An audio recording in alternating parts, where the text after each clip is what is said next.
ऐब नहीं और हम तो ऐबों से भरे हुए हैं। इसलिए अल्लाह सुब्हानहू व तआला फरमाते हैं, नबी सल्लल्लाहु अलैहि वसल्लम ने फरमाया, ला यदखुलुल जन्नता मन कान फी क़ल्बिही मिस्क़ाल ज़र्रतिन मिनल किब्र।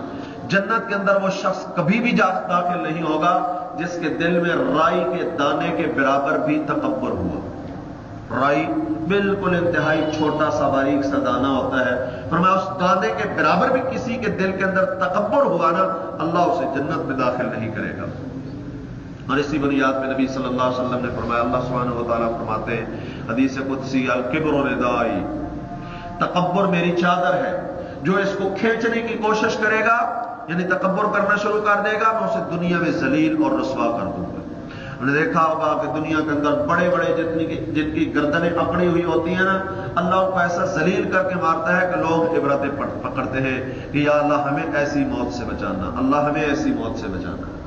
तो भाइयों, दुनिया के अंदर अगर अल्लाह सुब्हानहू व तआला किसी को इनामात दे दे तो ये जो है वो तकब्बुर करने के लिए नहीं है, बल्कि एक आजमाइश के तौर पे अल्लाह देता है कि ये बंदा मुझे कितना याद रखता है, कहीं माल के पीछे पड़कर मुझे भुला तो नहीं देता, कभी माल की जो है वो इन रौनकों में फंस के तकब्बुर तो नहीं करने चला जाता, अकड़ता तो नहीं है, दूसरों को अपने से घटिया तो नहीं समझता।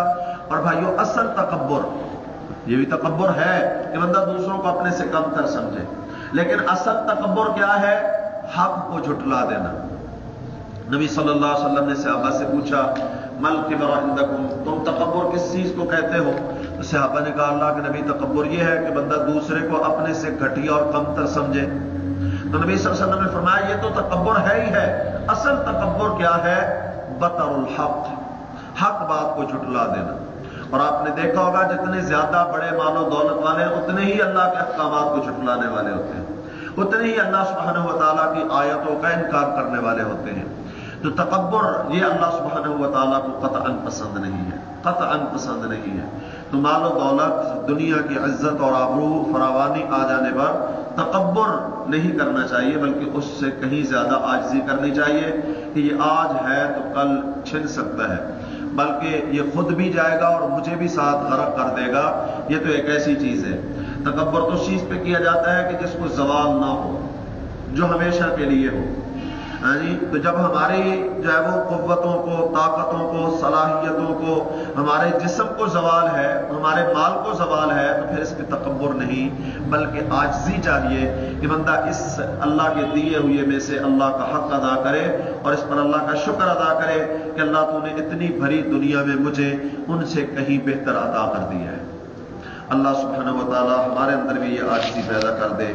अक़ूलु क़ौली हाज़ा वअस्तग़फ़िरुल्लाह। खरीदो फरोख्त के लिए अल्लाह ताला के नबी सल्लल्लाहु अलैहि वसल्लम से कोई ऐसा अमल साबित है जिसको अदा करने से खैर बरकत और इजाफा तो ये हो गए? बाकी अंदर ये बात कहाँ तक दुरुस्त है? अच्छा, इसका मतलब है जिनकी खाना काबा में पैदाइश हुई है वही इंसान है, बाकी कोई और इंसान नहीं है। नहीं, तो कई काफरों की भी वहां पर हुई थी, कई काफरों की भी पैदाइश वहां पर हुई थी। और हजरत अली रजी अल्लाह तआला अन्हु की जिस वक्त पैदाइश हुई थी उनके वालिदैन कुफर पर थे। हजरत अली रजी अल्लाह अन्हु का तो बाप कुफर ही की हालत में अबू तालिब मरा है, उसने कलमा तक कबूल नहीं किया है। तो काबतुल्लाह में पैदाइश कोई एजाज अजमत नहीं है, ये तो एक वक़्त मुकर्रर है जहां पर पूरा हो गया वहां आ जाता है। हाँ जी, वक़्त पर पैदाइश होती है। ये जो मशहूर है हजरत अली रजी अल्लाह अन्हु का काबा में पैदा हुई है, तो ये बात झूठ का एक बहुत बड़ा पलंदा है। हजरत अली रजी अल्लाह तआला अन्हु की पैदाइश खाना काबा में नहीं हुई, अलबत्ता उन दिनों हज के अय्याम थे और इनकी वालिदा मोहतरमा हज का एहराम बांधे हुई थी, तो हज के एहराम के दौरान पैदाइश हुई है, काबतुल्लाह के अंदर पैदाइश नहीं। काबतुल्लाह तो उस वक्त छोटा सा कमरा होता था, वहां सारे लोग कहां जमा होते थे, तो कहीं गिरदो नवाह में हुई है, काबतुल्लाह के अंदर नहीं हुई थी। ये जो है वो किसी सही सनद के साथ साबित नहीं है कि उनकी पैदाइश काबा में हुई थी। बच्चों वालों के घरों में बच्चों के खिलौने, उनकी कापियां, किताब और इस किस्म की बेशुमार चीजें जिनमें कपड़े भी शामिल हैं, उन पर मुख्तलिफ किस्म की तस्वीरें और बुत बने होते हैं। ऐसी सूरत में उस कमरे या घर में नमाज पढ़ना कैसा है? नमाज के ना होने की तो कोई हदीस नहीं है। अच्छा रास्ता जो है आपका भलाई का जो रास्ता है उसको इख्तियार कर लें। कसम तोड़ने के लिए 10 मिस्कीनों को खाना खिलाना या 3 रोजे रखना है। 3 रोजे या 10 मिस्कीनों को खाना, यह कसम का कफारा है। तो अगर ऐसी कोई सूरत हो बंदा कर सकता है। या फिर बंदा बाज़ औक़ात ऐसे काम की कसम उठा लेता है कि जो शरअन जायज नहीं है। तो जो काम शरअन हराम है उस पर कसम ही बातिल है। उस कसम पर जरूरी तौर पर उसका कफारा अदा करना चाहिए, उस काम को लाजमी तौर पर छोड़ना चाहिए। मर्दों को यह बशारत दी गई है कि हूरें मिलेंगी, औरतों के लिए क्या इनाम मिलेगा? औरतों के लिए इससे कहीं बड़ा इनाम है। वो क्या है कि नबी सल्लल्लाहु अलैहि वसल्लम ने फरमाया, जन्नती औरतें हूरों की सरदार होंगी। मर्दों को तो सिर्फ हूरें मिलेगी ना, इसको तो पूरी फौज पर सरदारी मिलेगी।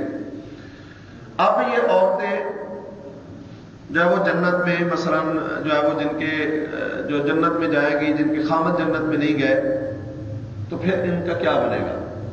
पहले तो यह है कि जो दुनिया में रिश्ते हैं मियां बीवी के, अगर दोनों जन्नत में गए तो यह रिश्ता कायम रहेगा, मियां बीवी का रिश्ता कायम रहेगा। अब किसी का मर्द जहन्नम में चला गया और किसी की औरत जहन्नम में चली गई, तो जिस मर्द की औरत जहन्नम में चली गई है और किसी औरत का मर्द खामद जहन्नम में चला गया है, तो फिर उन जहन्नम में जाने वाले खामदों की जो बीवियां जन्नत